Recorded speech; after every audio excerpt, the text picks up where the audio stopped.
بص انا بحاول اعمل كوبايه القناه بان انا احط دي بالبلاستر هنا، فتبقى دي كوبايه القناه، فتخيلها معايا. انا امبارح عملت اغبى واذكى حاجتين ممكن يتعملوا في تاريخ اليوتيوب. لو انت عندك فضول لحظه، انا نسيت اقول السلام عليكم. السلام عليكم، انا طارق محمد ودي قناتي ستيب زيرو. انا امبارح عملت كارثه حرفيا بكل ما تحمله الكلمه، ونزلت عملت مونتاج لفيديو، ورحت نزلت الفيديو الاصلي من غير المونتاج بدل الفيديو اللي متمنتج. فمره واحده كده اللي هو لا انا محتاج امسحه. بس قبل ما امسحه جات لي فكره كده في دماغي، طب ما لحظه، هو ده كده تقبل من المشكله ولا الهروب منها؟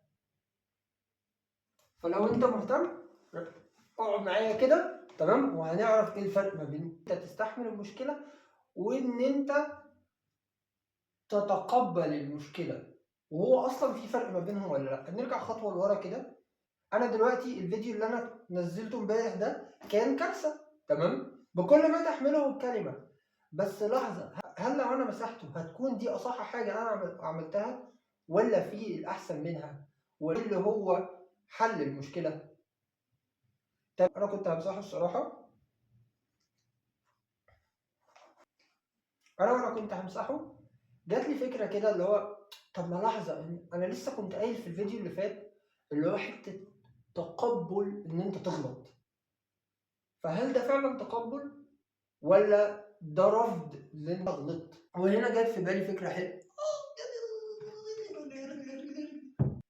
وساعتها جت في بالي فكره حلوه قوي ان انا اسيب الفيديو زي ما هو، كدليل ان الواحد فعلا اللي انا بقول له ابتدي ده لو ابتدى بدايه استحاله تكون اوحش من الفيديو اللي انا نزلته، وفي نفس الوقت انا لما نزلت الفيديو ما حصلش حاجه.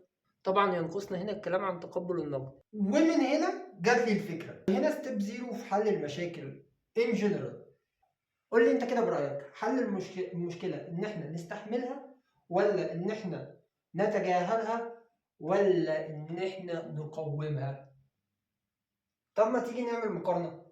تخيل معايا كده شخص انت بتحبه بيحب يتكلم كتير، فالحل ان انت تتجاهل الكلام اللي هو بيقوله، ولا تستحمل الهري اللي هو عمال يحكي فيه، ولا انت تقوم المشكلة من ناحيتك ومن ناحيته عشان تتحل؟ بمعنى انا امبارح الفيديو كنت اقدر امسحه، بس انا الفيديو الوحش اللي انا عملته ده استغليته استغلال ان هو يكون مجرد بس دليل ان ابدأ ممكن احنا نغير نظرتنا. الشخص اللي احنا بنحبه ده ان لا هي دي مش مشكلة في ان هو بيرغي كتير، وان احنا نبدأ نبص ليها بمنظور تاني ونبدأ نحب نسمعه. ومن بعدها قررت اواجه كل حاجة بالمايند سيت دي الصراحة. فأتمنى تقول لي رأيك في الكومنتات والمكان الجديد، وجود باي. بس لايك واشتراك الأول، دفعني أدفعك، علاقة متبادلة.